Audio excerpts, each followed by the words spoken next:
Bonjour à toutes et à tous, aujourd'hui je voudrais vous présenter un book unboxing. Donc, il y a quelques livres neufs que j'ai achetés sur Amazon et d'autres livres d'occasion. Et il y a aussi un DVD. Ah, désolé pour le bazar, j'ai pensé que ça n'allait pas se voir, mais si ça se voit. Ça c'est ma couverture que je fais main. Et là c'est ma collection de amigurumi que je fais moi-même également. Là, il y en a encore plein, amigurumi, et puis la collection des poupées en porcelaine et les poupées Santoro qui sont à haut. Voilà, comme ça vous êtes au courant de tout. Alors, je vais commencer par de l'occasion. Donc, j'ai trouvé un livre qui s'appelle « Arrive un vagabond » de Robert Goulric. Voilà. Je suis désolée pour la luminosité, mais aujourd'hui, il pleut. Il fait très très moche et je ne savais pas trop où m'installer. Voilà, donc je me suis installée ici, mais... je suis pas sûre que ce soit le meilleur endroit. Bon bah tant pis, ça va être comme ça et puis c'est tout. Ici nous ne sommes pas très loin de 300 pages. Bon, le livre est plutôt en bon état, un petit peu jauni par le temps. Aux éditions Pocket. Voilà la couverture.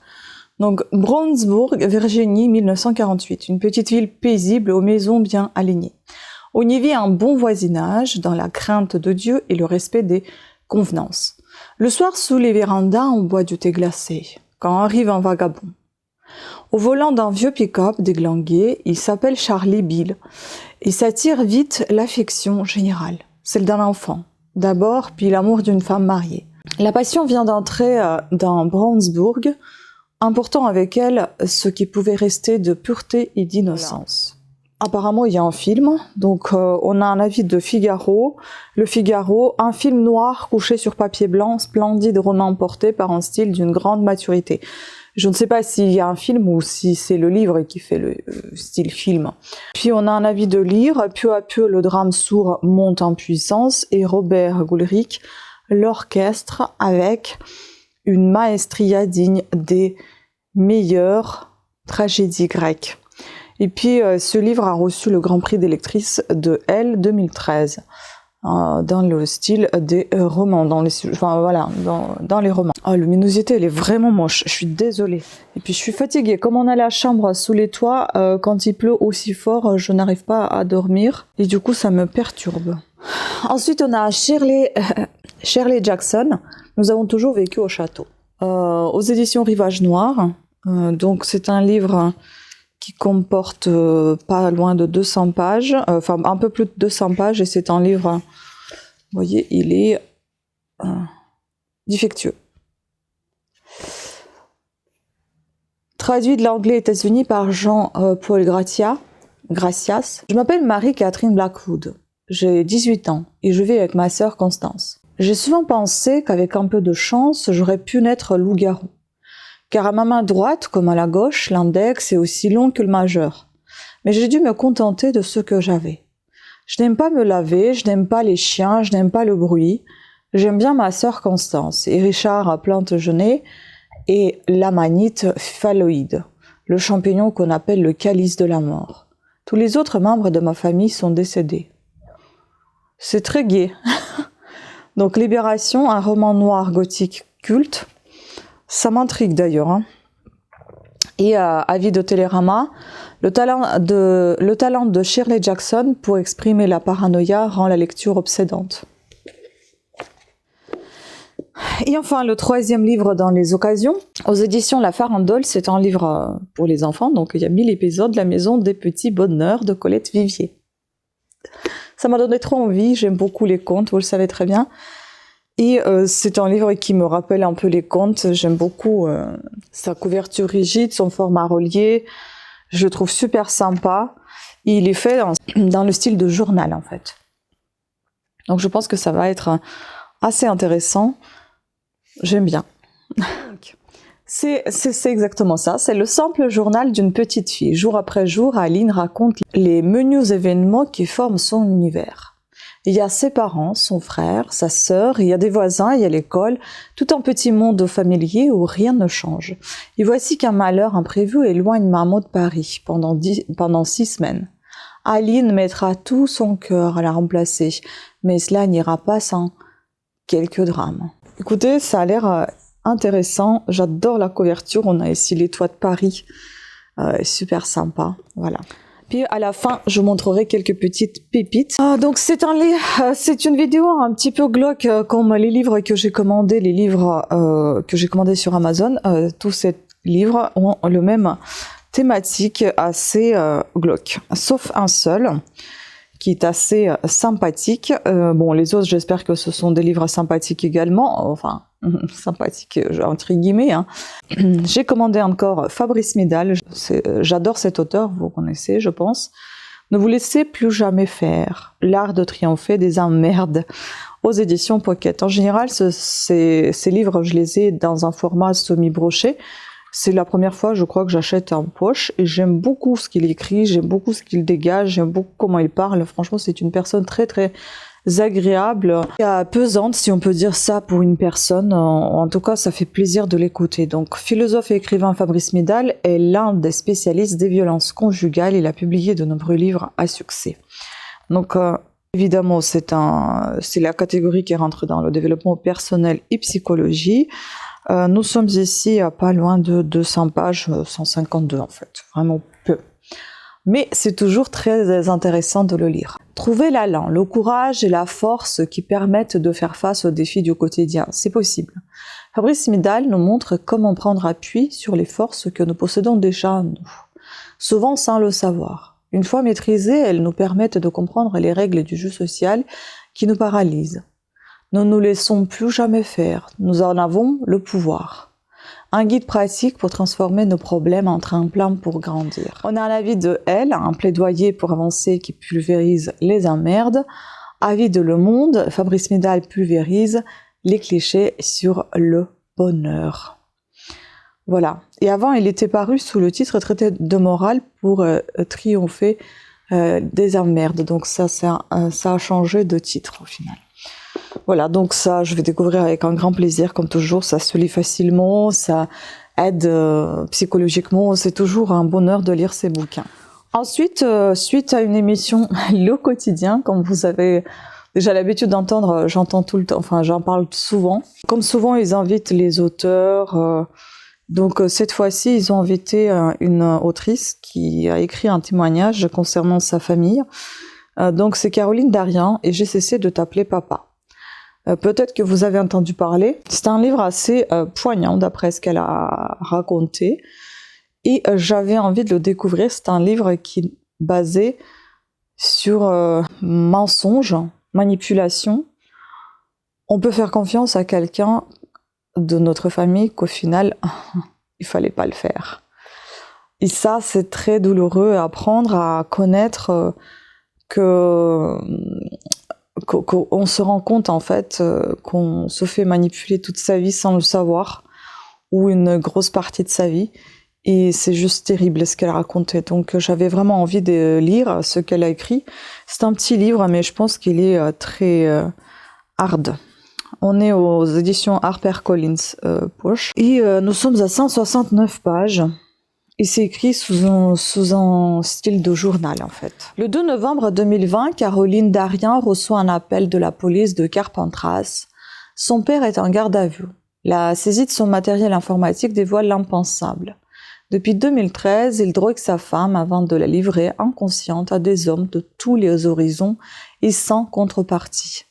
Caroline Darian, femme debout, raconte cette déflagration, le périlleux vertige de découvrir qu'une personne aimée, son père, est capable du pire.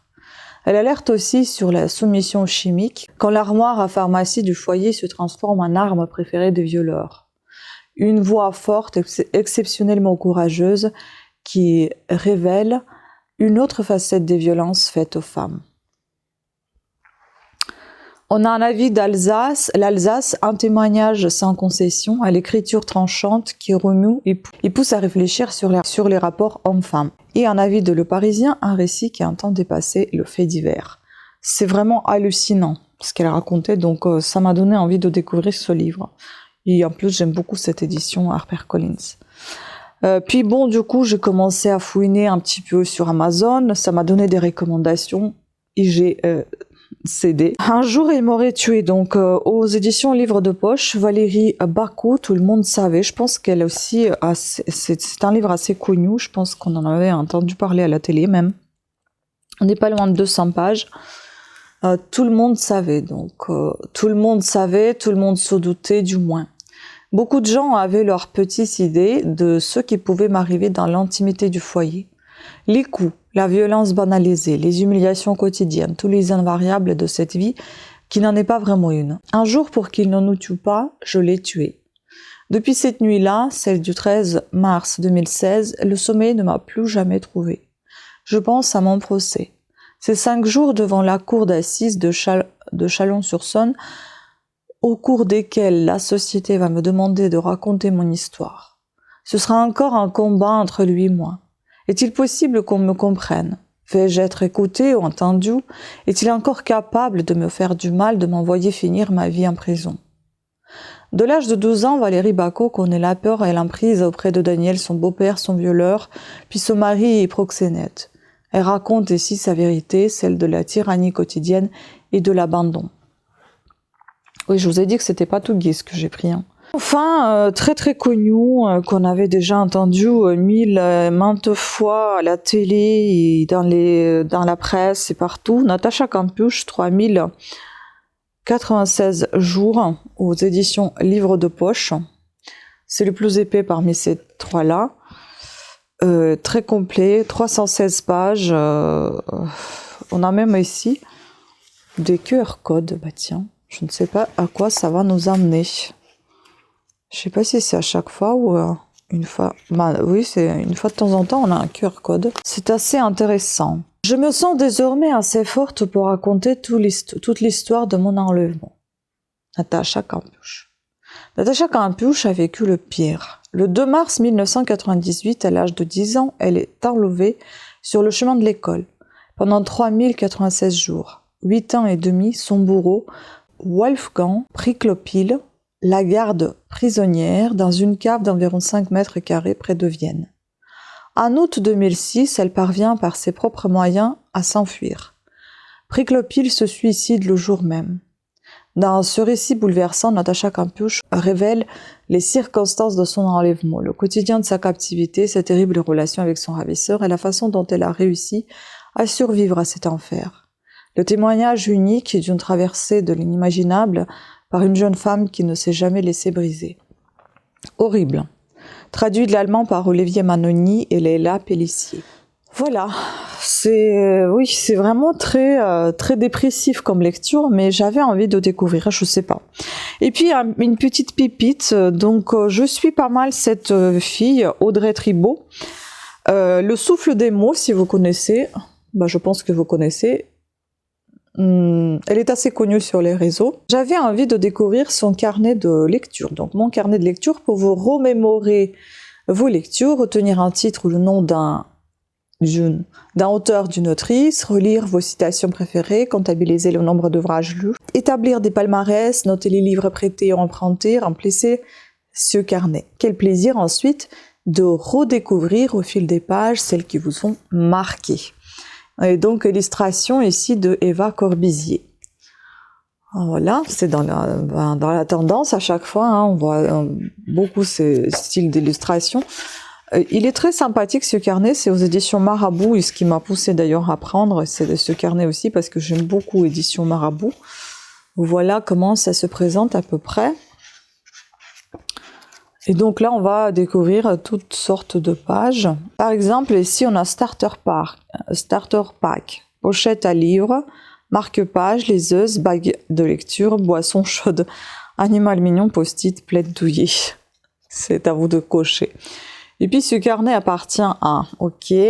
Ensuite on a ma pile à lire.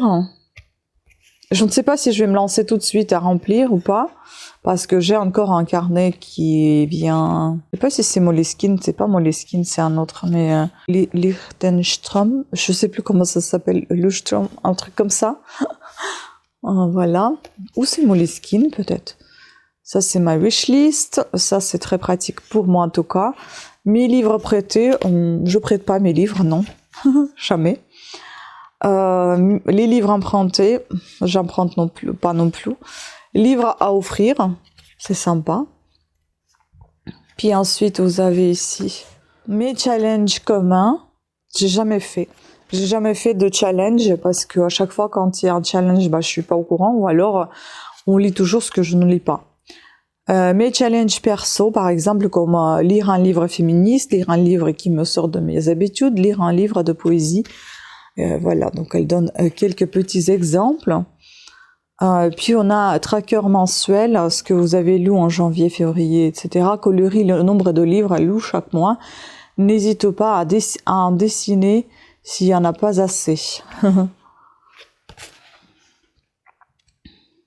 Ce que j'aime, c'est que ça se présente vraiment sous une forme de coloriage, et moi ça j'adore.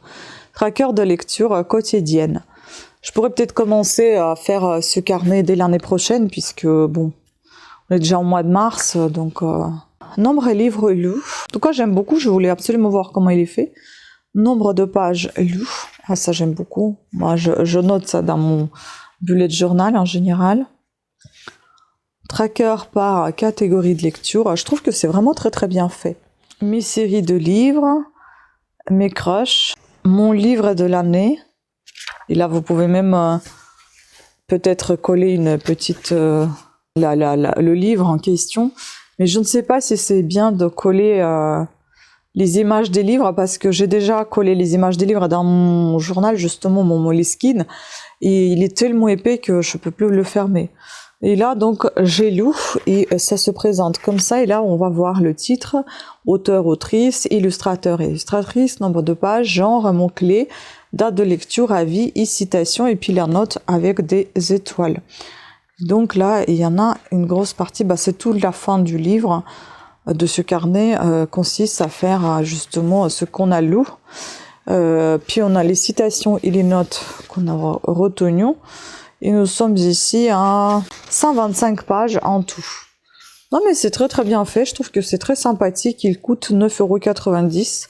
Je l'ai acheté le jour de sa sortie, mais je pense que... vous verrez la vidéo beaucoup plus tard, mais c'est pas grave. Et puis on a le toucher soft touch là, c'est vraiment très agréable. Bon, j'aime beaucoup, hein. Voilà. Et pour la fin, j'ai pris ce DVD Entre deux rives. J'adore ce film.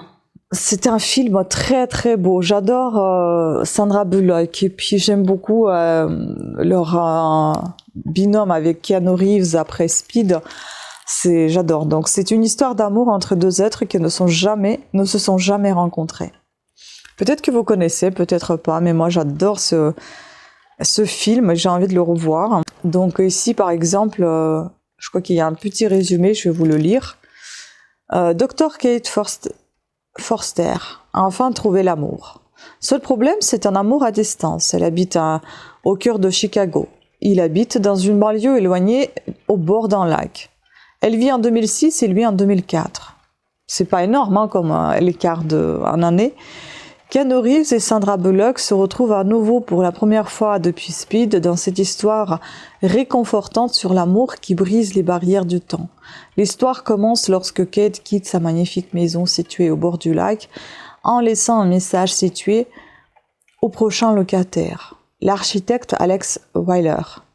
Ceci marque le début d'une correspondance entre les deux personnages. Ils vont très vite s'apercevoir qu'ils sont faits l'un pour l'autre et que, d'une manière ou d'une autre, ils vivent avec un écart de 2 ans. Parviendront-ils à se rencontrer?